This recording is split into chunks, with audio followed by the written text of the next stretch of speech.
Hi guys, it's Tom from Comic Book Creature.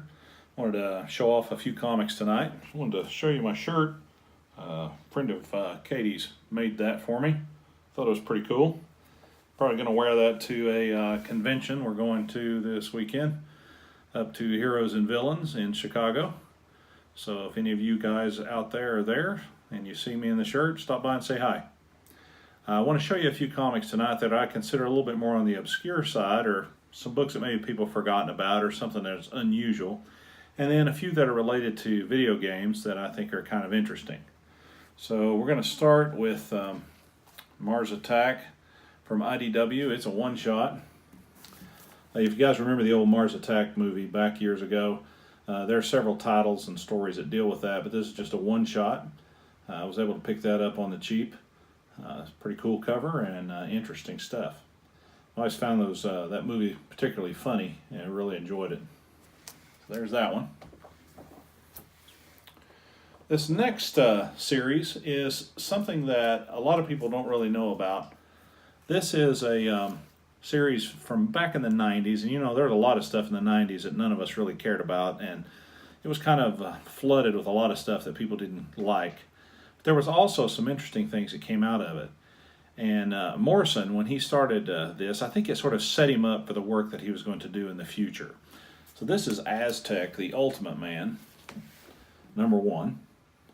It kind of gets my vote for the book I would like to most see redone. Of course, The Fate of Aztec, I won't ruin it for those of you that are interested.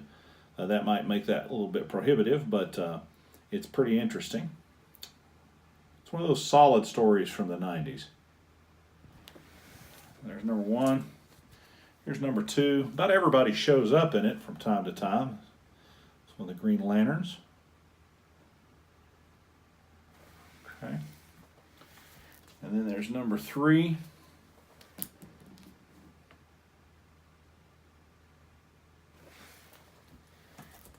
#4.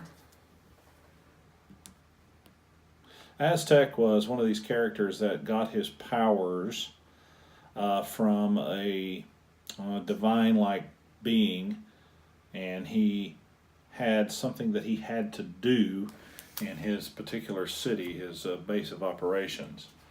It was a quest that he was on. There's #5.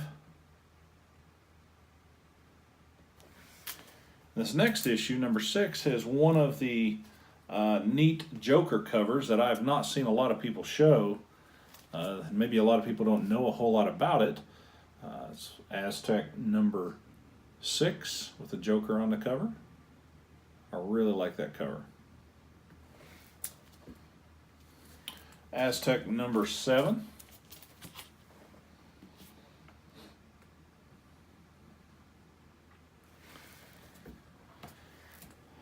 #8. Just some interesting stuff, some quirky characters. #9.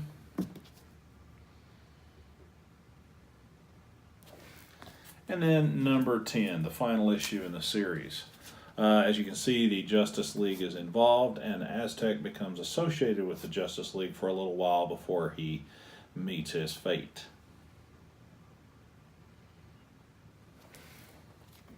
So that's Aztec. I don't know if anybody out there has read that series or is familiar with that character, but if you're not, you should probably check it out. It's one of the good things that came out of the 90s that I'd really like to see revisited nowadays. Now, these next books that I'm going to show you for a little bit are kind of video game related, and I just love this. This is one of the things I picked up on the cheap. This is Akinero. It's about the Demon Hunter.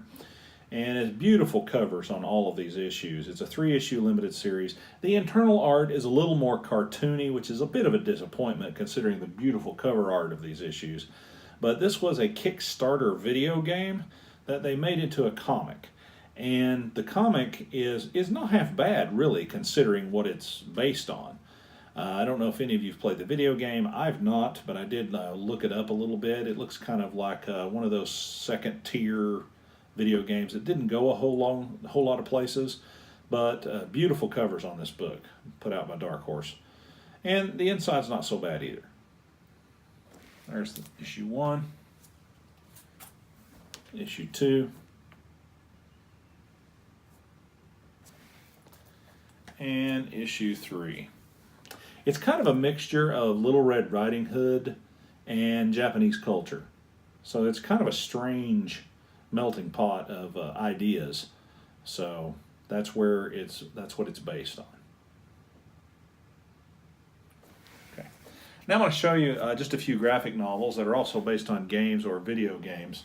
I used to play a lot of Warhammer and Warhammer 40K, Warhammer mostly, and I always played the Skaven, and so this cover intrigued me, and I've had this for some time, but this is Warhammer Crown of Destruction. It's a graphic novel. It's put out by Boom. It's one of those things that it's just another one of those Skaven stories where of course they're dominating the underworld and they have to deal with the pestilence of the Skaven. It's a pretty nice art inside and a very interesting story. Now this next one comes from another game that I used to play. I played it for many years and really enjoyed it, and it's one of those intriguing games, EVE Online. This is just a fantastic graphic novel. And this one's called True Stories.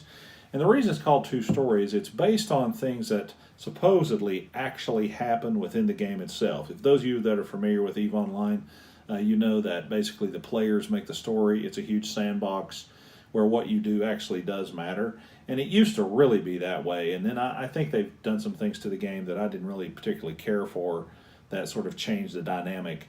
But it's still a fascinating game. It's truly beautiful. But this is EVE Online True Stories based on that. And then I also picked up just recently, I got this off eBay for like $6. I can't believe it's a nice hardback. This is Eve Valkyrie. It's the second collection of stories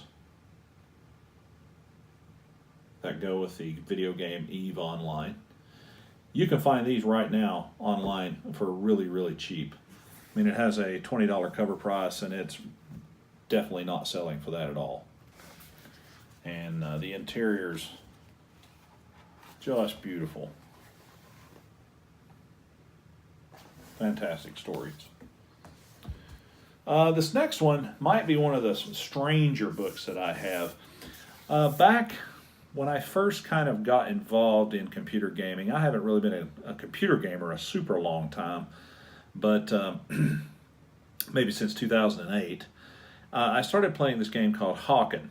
And because it had giant robots in it, I mean, and who doesn't like giant robots? Well, while I was looking at their website, they had put out their own graphic novel, a black label here, and this is the Hawken graphic novel that goes with the game. I think the game still exists. You can find it on Steam. It's a free-to-play game. It is really a lot of fun. Unfortunately, it didn't get enough popularity to sustain it that well. But this book also, it has some fantastic art based on the game and a story based on the game. But it's also pretty neat that they have all kinds of information about the particular stuff that goes on in the game, and just some super art on the back as well. It's just a really interesting book. I'm really proud to have this. It's kind of hard to find now, so if you have it, then you're fortunate to have it. The last book I want to show was put out by Vertigo, and I picked this up in a used bookstore, and it's called The Pride of Baghdad. This is the deluxe edition, and this is one of the better graphic novels that I read this year. It's basically based on a true story with, of course, some dramatization where the animals have more human characteristics about these lions that were in Baghdad in the zoo when we went and bombed the country over there in the war. And it's about the animals that got let loose from the zoo and their journey trying to figure out what's going on, and ultimately the tragedy that ensues because of that. This is one of these books that I might want to do like a between the covers special on if there's enough interest in it. If you're interested in seeing something like that, let me know in the comments. Because it truly is it's a fantastic story. It's a moving story with some seriously beautiful art inside. It's just gorgeous and really unique. It's truly a beautiful story. Really glad to find that. That's all the comic books I have to show you, but I do have a couple of pops to show you that are video game related. Again, you guys know I don't really collect pops. My daughter does, but I do play Overwatch, and my favorite character is Mercy. So recently, they released pops for Mercy, and here's the standard Mercy pop.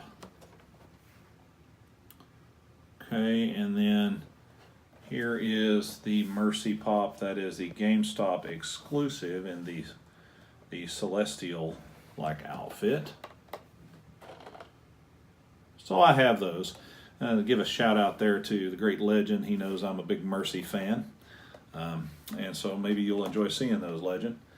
Also, I want to give a special shout out to a new YouTuber called Comic Book One.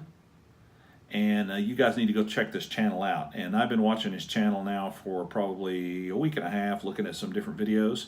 And he's got some really interesting stuff. He does some complete runs of Green Lantern, the different volumes of that. It was really fascinating to see that. He seems to really have a nice collection, and you guys need to check him out. I'll have a link for his channel below my video tonight. So you go check him out and sub him up. He's not quite to 100 subs yet, but I think we can get him there. The last thing I want to mention is I want to thank everybody for subscribing to my channel. I really appreciate that. We just passed 200 subscriptions. It just blows my mind that it's happened that fast. We really appreciate you guys that participate in the chat and all you guys that subscribe. Thank you very much for watching the videos. I will be announcing some sort of contest. I didn't want to flood any more contests out there because I know there's a whole lot of them going on right now, so I'm kind of holding off on that. Thank you guys very much for watching. I hope you have a great night. Be kind to each other. See you next time.